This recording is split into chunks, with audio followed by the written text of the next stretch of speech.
नमस्कार दोस्तों, आज हम एक ऐसी कहानी लेकर आए हैं जो आपके दिल को छू जाएगी और आपकी आंखों में आंसू ला देगी। ये कहानी है अतुल सुभाष की, जो अपने जीवन के अंतिम दिनों में बहुत दर्द से गुजरे हैं। अतुल सुभाष एक जिंदा दिल इंसान जो अपने सपनों और उम्मीदों के साथ एक नई शुरुआत करने की कोशिश कर रहा था, लेकिन एक ऐसा मोड़ आया जिसने उसकी जिंदगी को बदल कर रख दिया। यूपी के जौनपुर में रहने वाले शख्स ने पत्नी की प्रताड़ना से तंग आकर एक ऐसा कदम उठा लिया जिसने पूरे समाज को फिर से सोचने पर मजबूर कर दिया। 34 साल अतुल सुभाष कर्नाटक के बेंगलुरु में इंजीनियर थे। उनका शव मराठाहल्ली इलाके में उनके घर में फांसी के फंदे से लटका मिला। अतुल ने आत्महत्या से पहले 24 पन्ने का सुसाइड नोट छोड़ा है, जिसमें उसने पत्नी और ससुराल वालों की प्रताड़ना का दर्द बयान किया है। अतुल की कहानी सुनकर आपका दिल बाकी लोगों को भी हैरास करेगा, जो अच्छे लोग। तो जो सप्लाई है वैल्यू का, उसी को खत्म कर देना चाहिए। और anyway give me a suggestion. Jaunpur के रहने वाले अतुल सुभाष या इंजीनियर थे। अतुल की शादी साल 2019 में जौनपुर की ही रहने वाली निकिता सिंघानिया से हुई। शादी के शुरुआती दिनों में तो सब कुछ अच्छा रहा, लेकिन कुछ दिनों बाद ही निकिता बेंगलोर से जौनपुर वापस आ गई। इसके बाद पत्नी और ससुराल वालों ने अतुल पर दहेज, उत्पीड़न और घरेलू हिंसा का केस कर दिया।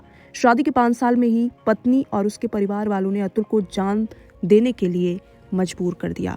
अतुल ने सुसाइड से पहले एक वीडियो भी बनाया है, जिसमें उसने बताया कि किस तरह निकिता, उसकी सास और साला और चचेरा भाई और चचेरा ससुर उससे पैसे ऐंठने के लिए साजिश रचता है। उन्होंने उसे और उसके परिवार को झूठे केसों में फंसाया। उसने कहा कि 2 सालों में अब तक कोर्ट में 120 तारीखें लग चुकी हैं, जिनमें से वो 40 बार खुद बेंगलोर से जौनपुर पेशी के लिए जाता रहा। इसके अलावा उसके माता पिता को भी चक्कर काटने पड़ रहे हैं। कोर्ट से मिली तारीखों पर भी कुछ नहीं होता। वो इस व्यवस्था से तंग आ चुके हैं। निकिता ने अतुल और उसके माता पिता, भाई पर हत्या की कोशिश, अननेचुरल सेक्स, घरेलू हिंसा और दहेज लेने जैसे झूठे आरोप लगाए हैं। इन आरोपों में ऐसी धाराएं हैं कि बेल मिलना तक मुश्किल है। पत्नी ने 3 करोड़ रुपए का गुजारा भत्ता मांगा, यहाँ तक कि उसे अपने बच्चे का चेहरा तक नहीं देखने दिया।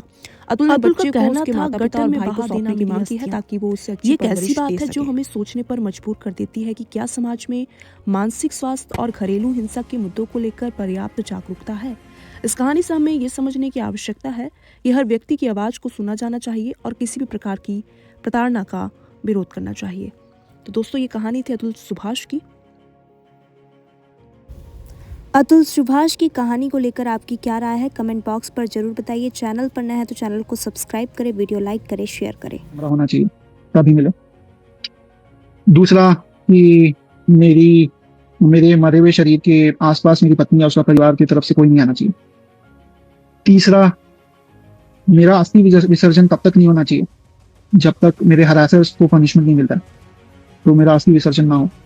अगर इतने सारी चीजें, एविडेंस और सब कुछ होने के बाद भी अगर कोर्ट, ये जज और मेरे बाकी के हरासर्स को पनिशमेंट नहीं देती है और बरी कर देती है, तो मेरा जो अस्थि है वहीं कोर्ट के बाहर किसी गटर में बहा देना चाहिए।